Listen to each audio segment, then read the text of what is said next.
I'm doing fine. How are you? I'm good, thanks. So you guys just ended up getting back today, but you're going back out when, I think it was the day that the album's released. Yeah, that's correct. So we're heading out already on the 19th, and on the 20th of January is the first gig on the European tour. What are you going to do with your nice little long break? Not really long, but...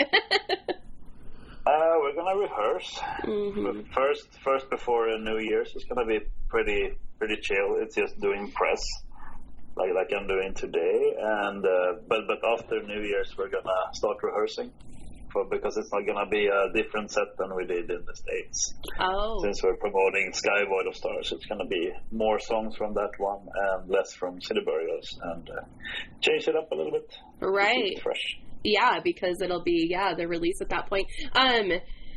So will you guys be heading back to the States with the Sky Void tour as well?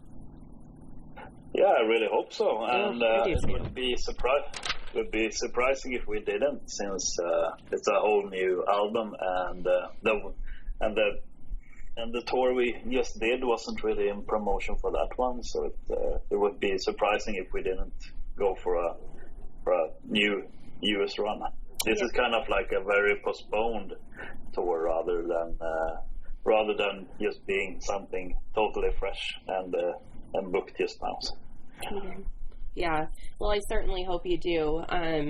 And I hope that Idaho makes it on that list. I'll definitely travel if I need to, but I've been a big fan since last Fair Deal, and have yet to see you guys, so I'm hoping that is remedied next year. Oh, wow. Yeah, then it's about time. I agree. Yeah. So I've been able to, this is one of my favorite things about doing this kind of side gig. When I saw that Katatonia was signed with Napalm Records, first of all, I love that I get to learn new music, bands that I've never heard of. I've been able to really expand my horizons a lot. But with Katatonia, I've been a fan for so long, like I said, that when I saw you guys signed with Napalm Records, I got super excited because I work with Napalm Records a lot. So what brought you guys to that label? I think what brought us to that label was, first of all, we were looking at different kind of labels, and we wanted to change things up and just work with new people, because I think that's sound and good to do that especially after this long, even though it was working well with Peaceville. But sometimes you just need to progress and work with expand your horizons and work with different people with other ideas.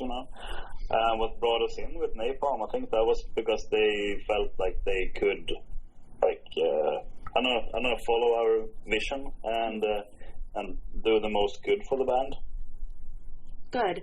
I'm glad to hear that. They seem like they're really a label for the band, instead of trying to come in and switch things up, they're pretty good, it seems like, on the outside about letting the band do what they do, and I think that's why they end up signing who they do. They sign the people that obviously already have a good grasp of what they're wanting to do. And with you guys already having such a strong following, your fans are greatly dedicated, I'm sure they can only advance that even further.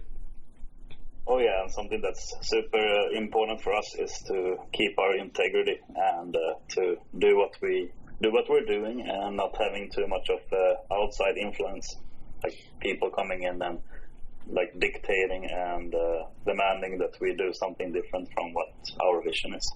Right. So that's good, and I think that Napalm is doing just that, letting us just continue our journey on our own basis. Thank goodness for that, because I don't know how in the world you guys do it album after album. It is one of the most refreshing and amazing things to see a band be able to be so consistent yet evolve. It's a very difficult thing to do, to still be able to, like you said, be fresh and have those evolution of soundscapes and how you do things, but yet the recipe stays consistent, and yet it still is amazing album after album. It's not it's not stale. And I don't know how you guys do it. It's like some kind of weird voodoo magic. Yeah, I think the secret behind that is to write music foremost for yourself, and to write something that you can stand behind, rather than trying to, you know, bend after the market and like take too much consideration into what people might like to hear and what they might want to hear. But if you just do it on your own premises, then I think then you keep it well integrated with what you want with the music, and keeps it fresh, but not like in that kind of way where some bands are doing revolutions, where it's more kind of like something that they feel like they need to do, rather than something they want to do. And I think that since we're just creating music that we want to put out there, then it becomes more like an evolution in smaller steps, rather than being something that's, you know, bending for the market. Right. And it's always so sincere too. There's such a genuine sincerity behind not only the lyrics, but just the music itself. I think it's one of those things where it's almost like I'm trying to figure out how to explain it. Like, you guys demand someone's attention, but in a very not like accidental way. You can't throw on a Katatonia album and not completely get lost in it. It's impossible to just have it as like background music. It's one of those this album, especially this album in particular, I've listened to it multiple times since I just got it on Tuesday, and I've already listened to it, I don't know, probably over 20 times. But it is another continuation of, you can't have it as background noise. If you try to, whatever you're trying to do outside of listening to it, you can't do. You're automatically driven so much to the music that it's just impossible to do both. And I think that's such a beautiful thing, and I think it comes from your guys' sincerity. There also is, and has always been, a really healing property for a lot of people listening. I know you guys have probably heard this a lot throughout the years. A lot of people listen to, feel comforted, feel heard. There's a lot of like mental health aspects to why people listen. Is that something that is really heavy for you guys to hear and know album after album? I think it's more something that I can only speak for myself. I feel that it's beautiful in a way that the music can actually help people, and people can have that as a crutch. And I think also that's one thing why Jonas' lyrics. Mm-hmm. Are you still there? Oh. They're kind of like. They are like packaged in a very poetic way, and written in a way where the listener can interpret what it means. And so one song can have as many meanings as there are listeners. And I think that's also why so many people can relate to the lyrics, and they find themselves in the lyrics and feel that they are getting heard, Right. And I think that's a very beautiful thing. And who wouldn't want to be part of helping someone with their mental health? And I know exactly how it can be, having very, very hard time, dealing with yourself and dealing with the surroundings. And if our music and Jonas' music can help that, then that's just wonderful. I agree, especially lately. I was really glad you guys did release City Burials when you did, because I thought it was really important for people to keep getting new music during such a tough time. I know that a lot of bands were struggling with wanting to delay releases because obviously you couldn't tour off of them, but I was very thankful that was something you guys decided to do, because it was just important, to be able to have those releases as Oh yeah, and it was important for us as well, because we were feeling so frustrated with the whole thing, and you know, it was just like that we really wanted to release it when it was planned to, and not just like, you know, again bend for the market and see what would be the most, you know, practical thing in terms of touring and gigging. And I think afterwards, it was kind of like this situation where it actually was beneficial for us, because even though we couldn't tour or we couldn't do gigs, we were still being booked for potential future shows, because people were booking bands even though it couldn't happen. So I think it was a good decision in the long run, but foremost it was for our own sanity as well, to get the music released. Yeah, because you guys had just come out of hiatus, and so you guys came out of hiatus, started creating music, and then had to come to an abrupt halt right in the middle of trying to come back. And so I'm sure that was frustrating, but yeah, as with anything, there's always positives that go with that as well. And I'm thankful that the world is opened back up for you guys to be able to not only get back out there, but to keep releasing. I was so excited to see another album coming out, and this one is so special. You've already released 2 tracks, and I've seen nothing but really positive, high praises, which is rare, you know, especially with a band that's been going for so long. There's usually those people out there that are going to have something, you know, negative to say, and I've seen so much positivity. I don't know if you guys pay attention to like comments and stuff.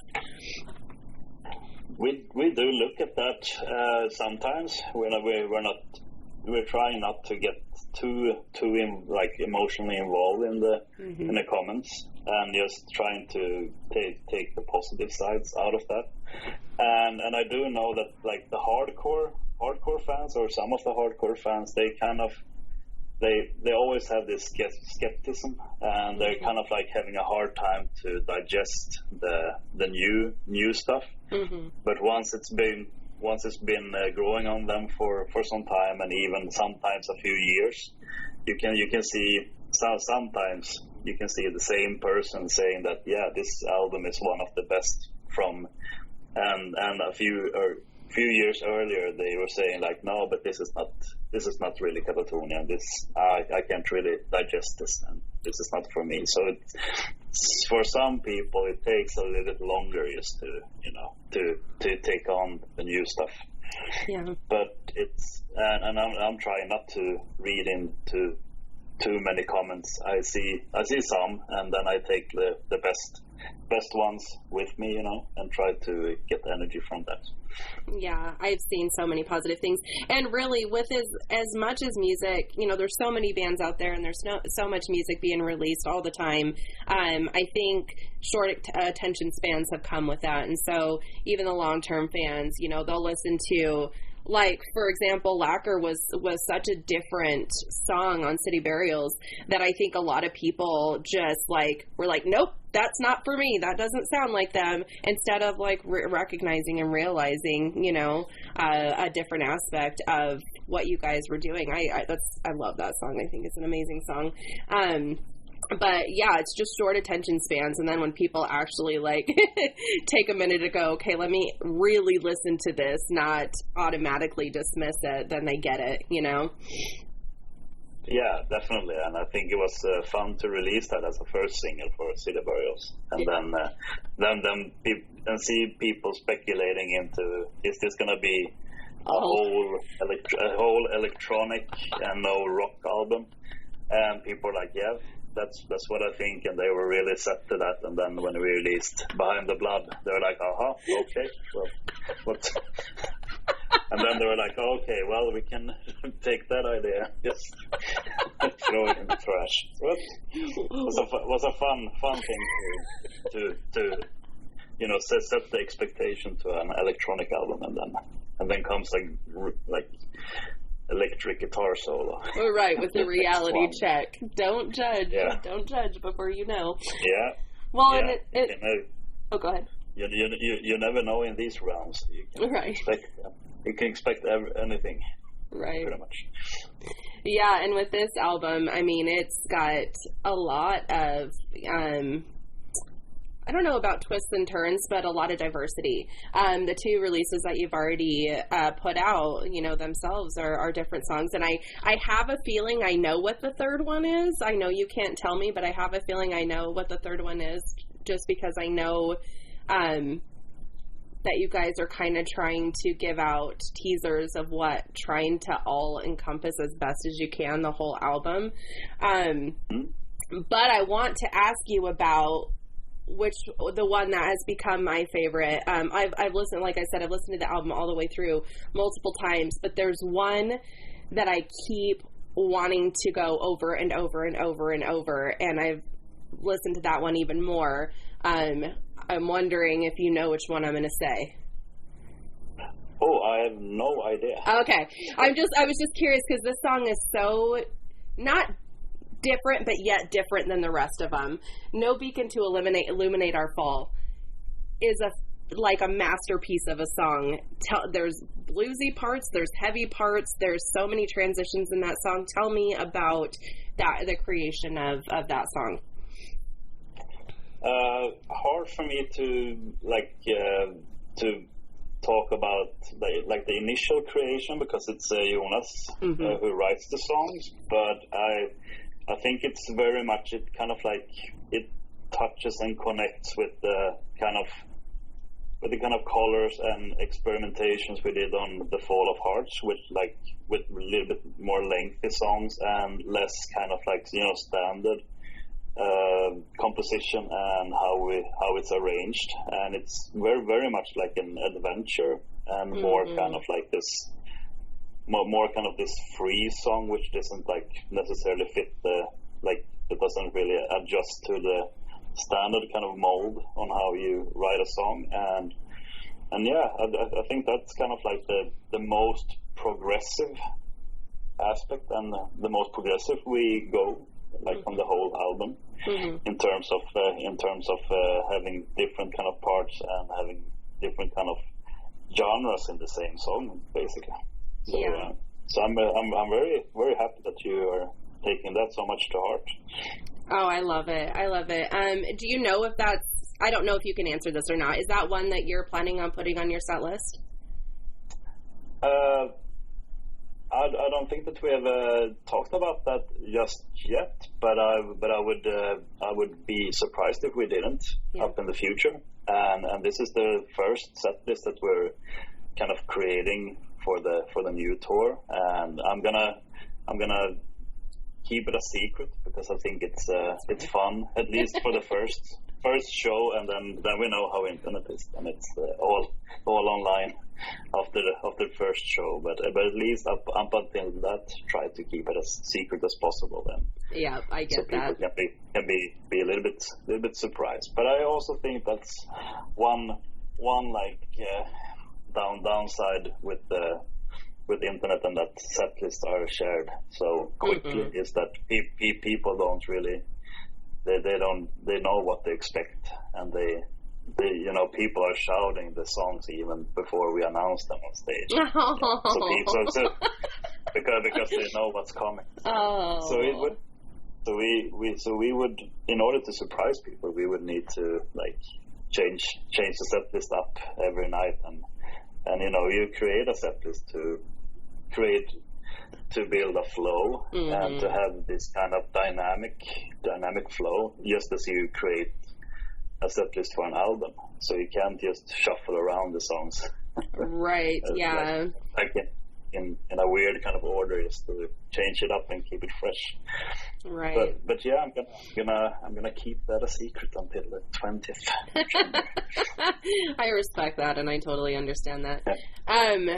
So going back to the musical aspects, another really cool thing about Katatonia is bass is an important instrument. That's not the case in all bands, right? Sometimes it's just kind of the background steady beat, but it is an important instrument, and that's, I mean, I'm sure one of the reasons you've been with them for 13 years, I feel like. Yeah, that's true. And yeah, I wouldn't have kept myself in this band for that long if it wouldn't be rewarding and interesting and something that would inspire me as a bass player. And it's very much a driving force and role in the songs, in pretty much all the songs with Katatonia. That's more than just being this kind of backing instrument for the guitars, which is very common in heavier music. So that's totally true, and I'm happy that I'm playing in a band, which where I can have this bigger part of the sound stage, because as you say, bass is often referred as something that's kind of like in the background, and it's just something that fills the empty void of the music, and kind of like it doesn't get the recognition it deserves. Right. Yep, I agree. Were you a fan before you ended up coming on board? I was a fan of The Great Cold Distance, and that was actually the first record I heard with them, and I bought it when it came out in 2006, and that's when my Katatonia journey began. So it was so I was kind of like a late bloomer in a way when it comes to experiencing Katatonia, but definitely I listened to that record very much. It was that one and Opeth's Ghost Reveries that I listened to very much there for a few years. So they were the ones that were spinning in the CD player. Yeah. Well, and now vinyl, right? Are you a collector of vinyl? Oh yes, very much. As much as I can afford. Right. On the musician's salary. Yeah, same. I grew up on vinyls. My dad had a huge collection, and so seeing them come back has been really exciting, and seeing bands that are the newer bands that I, either grow up with or really like come out with vinyls has been exciting. I can't remember which one, I'll have to look. One of the green limited edition ones from you guys that I was really excited. I went and looked a little bit later to see if there was any left, and I was like, they're gone, and I got one. That limited edition is exciting. Oh yeah, it's those unique pieces. Right.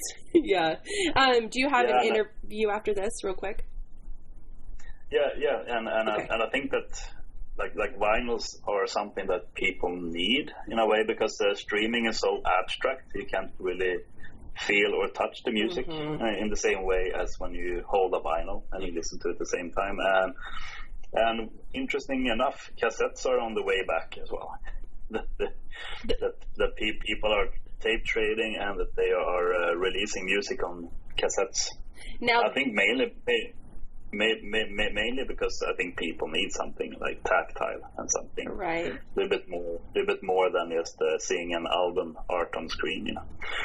I got to be honest, that one is a little bit crazy to me, because I remember so many of my favorite cassette tapes being eaten by the machine, and I still have some no cassette tapes because it'll ruin my music. That I'm really surprised that cassette tapes have made a comeback, and I almost wonder if people are actually putting them in their decks and listening to them, or if it's more like a nostalgia, keep them wrapped up thing. Yeah, I think it's probably a novelty item, definitely.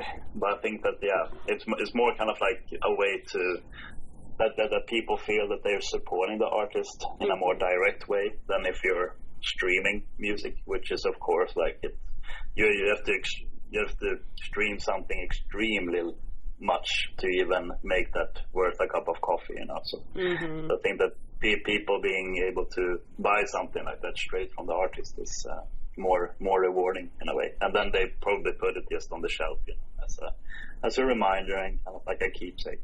Yeah, and I think it's so important that those things are being sold and are a nostalgia piece, because you guys don't get the financial gain that you all deserve. As much as music saves us, and as much as music is so important, it's a worldly language, right? And it just seems like the musicians don't get paid what they deserve for what it is and what we get from it. Oh yeah, definitely. And I could speak for another hour about huge company from Sweden that starts with S, but I'm not gonna say the brand name.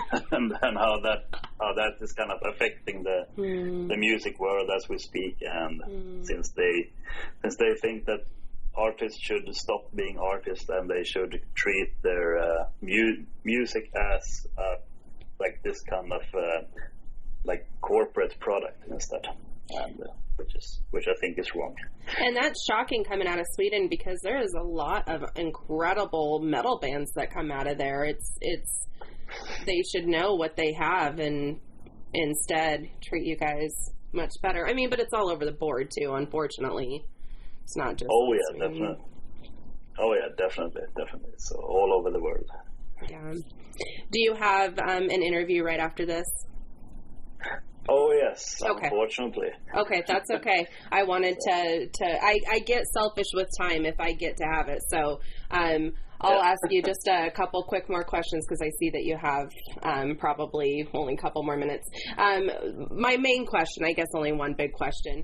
What are you hoping? You've been with the band long enough now that you're one of the dynamic members. What, if you can answer this, do you hope that Katatonia's legacy will be in the long run, when you guys have decided to retire much long down the road, I hope, or, when you guys are, or we're all gone, what are you hoping the legacy of Katatonia will be? I think what I hope that the legacy will be is just that Katatonia has always been a band that keeps the integrity and doesn't listen to any outside sources, and just plays the music for better or for worse that we like to put out and stand behind, and that we don't play anything that we feel is a product, that we're releasing art rather than just having something alternative motive, like now we're gonna make more bank, or now we're gonna make people more happy with the releases that we're doing, because I think that's when you shoot yourself in the foot as a band, and you start thinking about it more as a corporate job than actually doing it for the passion of the music. So I think that if people would view Katatonia as that, and also of course view it as a very, very kick-ass band, I would be very happy. Well, I think you guys have already pretty much set that pace and set that legacy. Thank you so much for taking the time out for me. I could talk to you for so much longer, but I hope that the rest of the interviews go smoothly for you, and I hope that you have a really fantastic day. Congrats on the upcoming release. Thank you so much, and thank you for taking your time. Absolutely. We'll talk to you later. All right. Talk to you later, and take care. You too. Thank you. Bye-bye. Okay. Bye-bye.